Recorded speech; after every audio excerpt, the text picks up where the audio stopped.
महाराष्ट्रातील नाशिक जिल्ह्यात गोदावरी नदीच्या पवित्र तीरावर स्थित असलेले त्र्यंबकेश्वर हे क्षेत्र भाविकांसाठी अत्यंत महत्त्वाचे आणि श्रद्धेचे स्थान आहे. तसेच पितृदोष निवारण्यासाठी धार्मिक विधी करणाऱ्यासाठी एक प्रमुख स्थान आहे.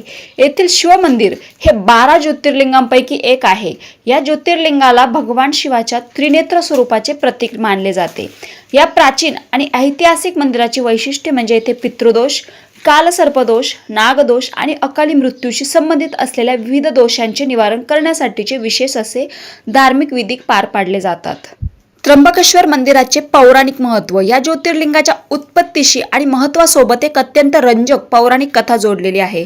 या कथेनुसार ह्याच पवित्र ठिकाणी भगवान शिवाने गौतम ऋषींना त्यांच्या पितृदोषापासून कायमची मुक्ती मिळवून दिली होती. असे मानले जाते की गौतम ऋषींच्या पत्नी अहिल्या यांच्याकडून अनावधानाने गोहत्या झाली होती, ज्यामुळे त्यांच्यावर गोहत्येचा आणि पर्यायाने पितृदोषाचा मोठा कलंक लागला होता.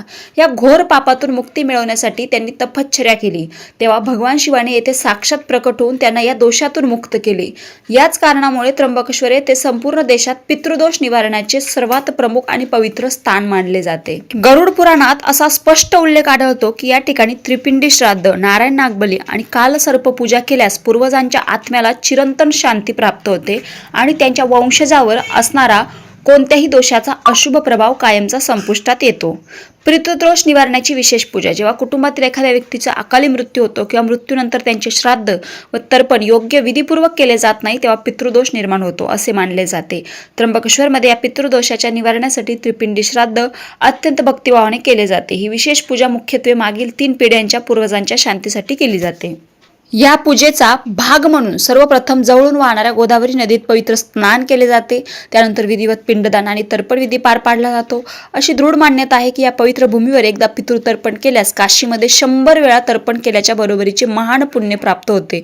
याच कारणामुळे दरवर्षी पितृपक्षाच्या काळात येथे देशभरातून लाखो भाविक अत्यंत श्रद्धेने भेट देतात. कालसर्पदोष निवारण पूजा. जेव्हा एखाद्या व्यक्तीच्या जन्मकुंडलीतील सर्व ग्रह राहू आणि केतू या 2 ग्रहांच्या मध्ये अडकतात, तेव्हा त्या व्यक्तीच्या कुंडलीत कालसर्पदोष निर्माण होतो. या दोषामुळे व्यक्तीच्या जीवनात अनेक प्रकारच्या गंभीर अडचणी, मोठे आर्थिक नुकसान, अपत्य प्राप्तीत येणारे अडथळे आणि सततचा मानसिक ताणतणाव यासारख्या समस्या उद्भवतात. त्र्यंबकेश्वरमध्ये या त्रासदायक कालसर्पदोषाचे सुद्धा निवारण करण्यासाठी अत्यंत विशेष अशी पूजा केली जाते. या ठिकाणी नागपूजा, नागबली आणि कालसर्पपूजा करणे अत्यंत प्रभावी आणि फलदायी मानले गेले आहे. या पूजेच्या प्रक्रियेमध्ये नागदेवतेला दूध, मध, तांदूळ आणि फुले अत्यंत आदराने अर्पण केली जातात. नागबली पूजा केल्यामुळे कालसर्पदोष कायमचा दूर होतो आणि व्यक्तीच्या आयुष्यात पुन्हा एकदा सुख, शांती आणि समृद्धी नांदू लागते, अशी भक्तांची प्रबळ धारणा आहे. रामकृष्ण हरी.